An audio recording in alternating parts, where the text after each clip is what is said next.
Hello everyone, welcome back to my channel Poppy's cooking and blog. আশা করি সবাই ভালো আছে, সুস্থ আছে। সকালবেলা ঘুম থেকে উঠে চটজলদি রেডি হয়ে আমরা যার যার মতো চলে আসলাম আজকে আগ্রা ঘুরতে যাব বলে।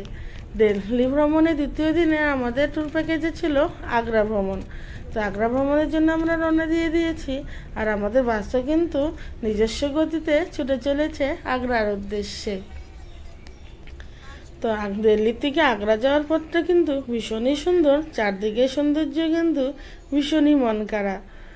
তো চারদিকের এই প্রাকৃতিক সৌন্দর্য উপভোগ করতে করতে আমরাও বেশ চলে গেলাম, আগ্রা পৌঁছে গেলাম। আর আগ্রা পৌঁছে সবার আগে আমরা চলে গেলাম আগ্রা ফোর্ট দেখতে। এই লাল পাথরে বানানো আগ্রা ফোর্টও কিন্তু ভীষণই সুন্দর দেখতে, আর অনেকটা জায়গা জুড়ে কিন্তু এই ফোর্টটা বানানো রয়েছে।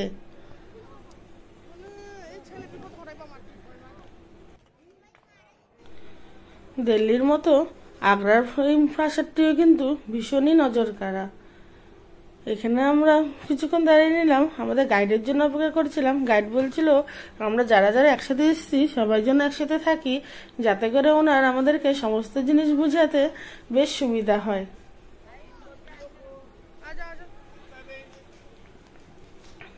তো এখন আমরা ভিতরে চলে যাচ্ছি, আর ভিতরে যাওয়ার জন্য এই যে রাস্তাটি দেখছো, এটি দিয়ে কিন্তু আগে যখন শত্রুপক্ষের দুর্গটাকে আক্রমণ করার জন্য আসতো, আর এই দেওয়ালের যে মধ্যে যে ফুটোগুলো দেখা যাচ্ছিল, সেই ফুটোগুলো দিয়ে গরম তেল আর জল ফেলানো হতো, যাতে করে শত্রুপক্ষ ভিতরে প্রবেশ করতে না পারে। আর এই যে রাস্তাটাতে যে ডিজাইন করা রয়েছে, এদিক দিয়ে যখন ঘোড়ারা ভিতরে চলতো, ঘোড়া বা হাতি, তখন ওদের পায়ের আওয়াজ থেকে ভিতর মহল থেকে বুঝে যেত যে কোনো শত্রুপক্ষ ভিতরে আক্রমণ করতে এসছে। ভিতরে ঢোকার পরে ভিতরের পরিবেশটাও কিন্তু বেশ সুন্দর।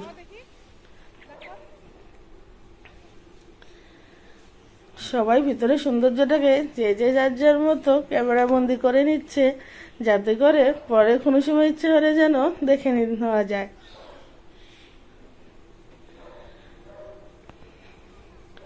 দিল্লি ফোর্টের মতো আগ্রা ফোর্টও দেখতে চাইলে কিন্তু অনেকটাই সময় হাতে নিয়ে আসতে হবে, না হলে কিন্তু পুরো প্যালেসটা ঘুরে দেখা অসম্ভব হয়ে যাবে।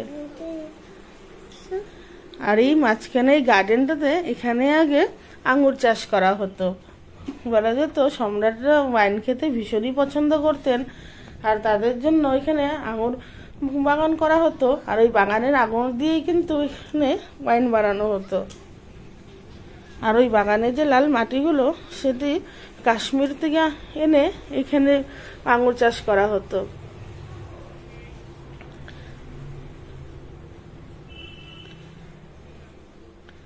দিল্লি হোক বা আগ্রায় ঘুরতে গেলে কিন্তু বিদেশি পর্যটক আপনারা প্রচুর দেখতে পাবেন।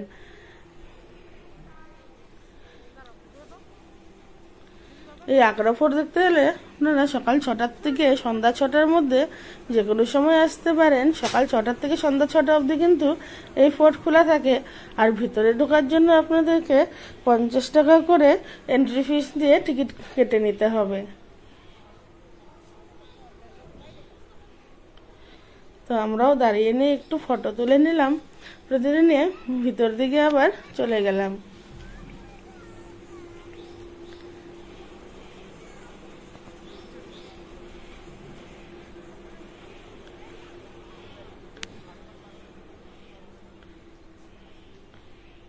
দেখুন ভিতরটা কিন্তু খুবই সুন্দর দেখতে,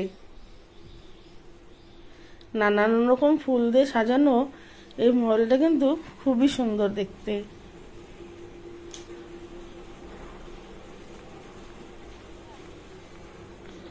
ওই যে গম্বুজটা দেখতে পাচ্ছেন, ওইখানেই কিন্তু সম্রাট শাহজাহানের শেষ সময়টা কেটেছে, আর ওইখানটাতেই ওনার ছেলে ঔরঙ্গজেব ওনাকে বন্দি করে রেখেছিলেন, আর উনি ওনার শেষ সময়টুকু ওখানেই কাটাতেন।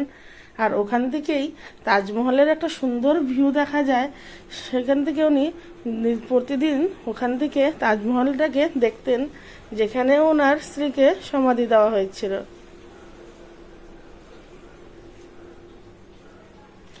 দেখুন ওই বলেছিলাম না আঙুর বাগান করা হতো, তো এখনো কিন্তু এখানে আঙুরের গাছগুলো দেখা যায়।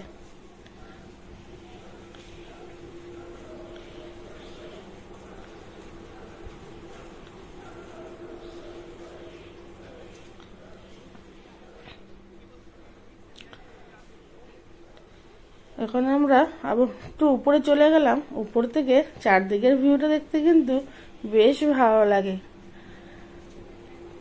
আর সামনের যে মহলটা দেখা যাচ্ছে এটি হচ্ছে শাহজাহানের দুই কন্যার মহল। দুই কন্যার মহল দুই দিকে বানানো ছিল, আর দুটি কিন্তু দেখতে ঠিক পালকির মতো।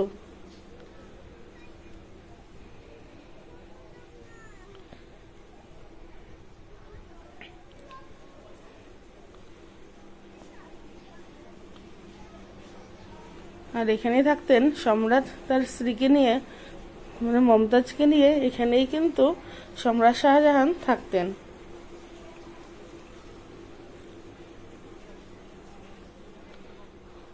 ভিতরের কারুকার্য কিন্তু একদম মনোমুগ্ধ করা।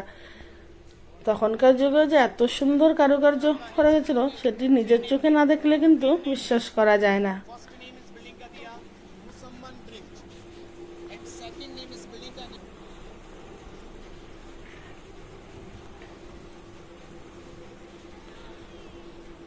আর নিচে ওই ঘরগুলো যে দেখা যাচ্ছে ওখানে কিন্তু হতো মিনা বাজার।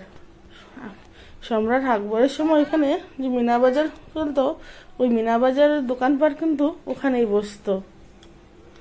ওই যে বললাম ওই গম্বুজটির থেকে তাজমহল দেখা যায়, ওই যে দেখা যায় ঠিক এই জায়গাটাতে কিন্তু সম্রাট শাহজাহানকে বন্দি করে রেখেছিলেন ওনার ছেলে ঔরঙ্গজেব। বলা হয় শাহজাহান তাজমহলের মতো নিজের জন্য একটি তাজমহল বানাতে চেয়েছিলেন ব্ল্যাক স্টোন দিয়ে। তো আর যেটি খরচ কিন্তু অনেকটাই ব্যয়বহুল ছিল, সেই জন্যই ওনার ছেলে ওনাকে বন্দি করে রেখেছিলেন, যাতে করে উনি আর টাকা খরচ করতে না পারে, আর যাতে আর মোগল সাম্রাজ্যের সম্পদ যেন নষ্ট না হয়।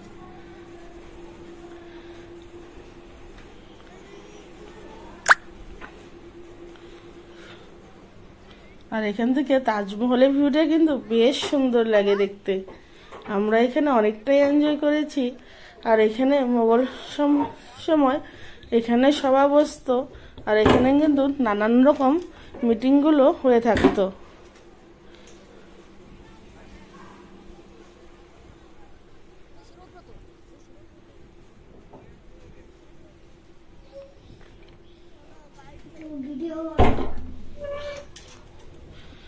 চারদিকে নানান রকম সৌন্দর্য উপভোগ করে সমস্ত কিছু ঘুরে নিয়ে এবার আমরা বেরিয়ে যাচ্ছি আরেক গন্তব্য তাজমহল দেখব বলে। তো তাজমহলের ভিডিওটি আবারও আপনাদের সাথে শেয়ার করব।